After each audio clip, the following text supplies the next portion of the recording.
It was one of the most audacious acts of terror the world had ever seen.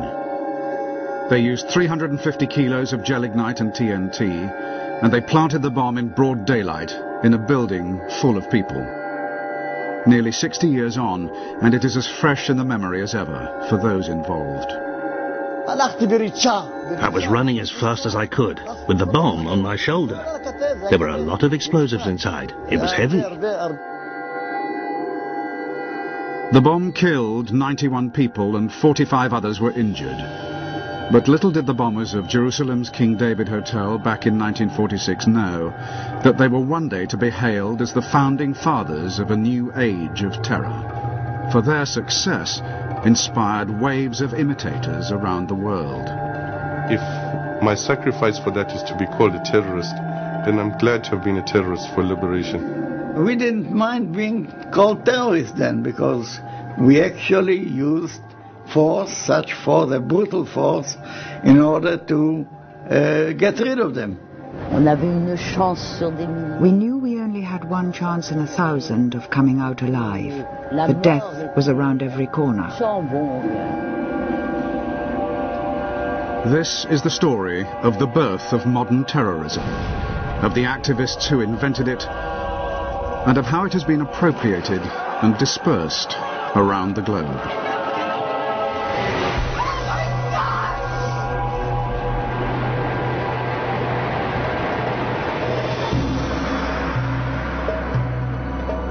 Jerusalem, cradle of faith to Muslim, Jew, and Christian alike. Jerusalem, the birthplace of modern terrorism. After a bomb explosion caused by terrorists on the British headquarters at Jerusalem, one entire corner of the King David Hotel, a building of 7 stories, was razed to the ground.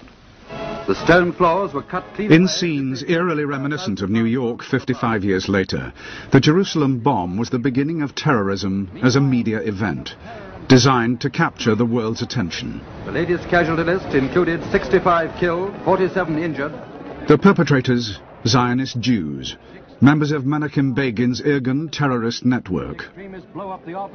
Begin, who would one day become Prime Minister of Israel, described this tactic as turning Palestine into a glass house, where the entire world was looking in. I think it was one of these acts of violence that, ahead of its time, in an era before CNN, before instantaneous news, was choreographed precisely to attract international attention. We were a minority, but we were a minority with a clear ideology that we must have a Jewish state to rebuild the state which was existing many, many hundreds of years ago. The bombing of the King David Hotel was perhaps one of the most significant terrorist incidents of the 20th century. For many decades, it actually held the infamous record of having killed the largest number of people. In a fight for liberty, you have always those who are more, call them extreme, or more adamant, or call them staunch, and they want it immediately, not to wait for the Messiah.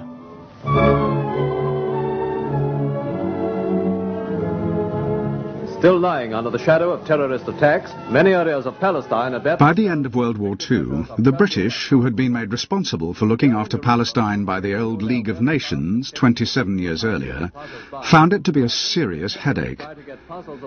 They were caught in the middle of the Arabs and the Jews, both of whom wanted the country for their own, were unwilling to peacefully coexist, and were agreed on only one thing: their hatred of the British, whom they both saw as foreign occupiers. The British military and administrative headquarters was here, in the south wing of the King David Hotel in Jerusalem. The luxury hotel itself still functioned with guests, restaurants, bars, and Sudanese waiters. Jerusalem at that time, it was a fortress, and I walked through the town and put in my mind every place and think about how can we attack this place. If we succeed, it's very important the whole world will see that we can fight even the British. Begin and Ellis decided on a daring plan. They would strike at the very heart of British rule, the King David Hotel itself. If they succeeded here, the whole world would take notice. The terrorist bomb was hidden in 7 milk churns and delivered in a hijacked pickup truck to the hotel's basement kitchen.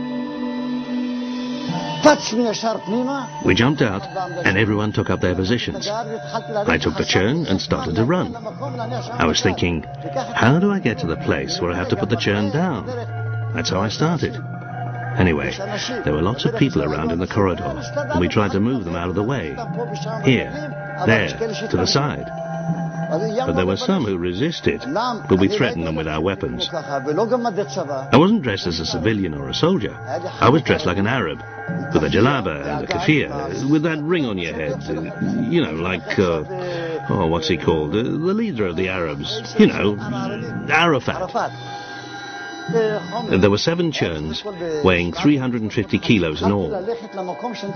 I ran until I reached the place where I had to put it down, with the churn on my shoulder. I carried on, until I got to the place where the British people were.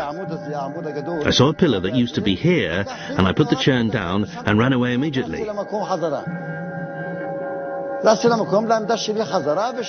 waited in my position until all the churns were together, and then the time would come for the explosion. All the churns together were like one whole man, a complete bomb. The bomb went off at 12:37 and was devastating. But of the 91 dead, only 28 were British. 17 Jews died alongside 41 Arabs.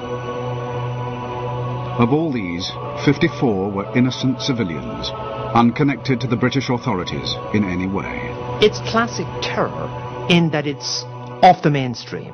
It's not a reflection of the policies of the then Israeli leadership, which had a very strong ethical approach to the use of violence, admirable in many ways.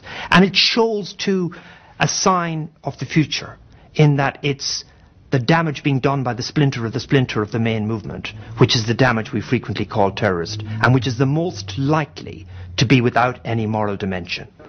Once more, the civilized world has received a rude shock at the hands of fanatics whose wanton act is contrary to the dictates of all creeds alike and imperils the best interests of the cause that it strives to promote.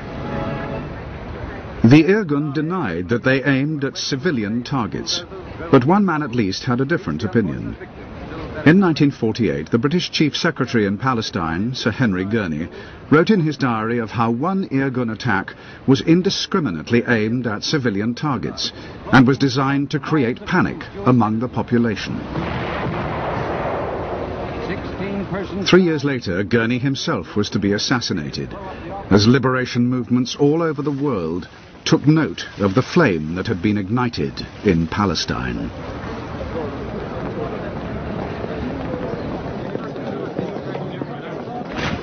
By 1948, the British and the world community had lost their appetite for the fight against the Jewish terrorists, and the British abandoned Palestine, leaving Arab and Jew to fight it out amongst themselves. But elsewhere in their restless colonies, others had watched and learnt from the success of the Zionist terrorists.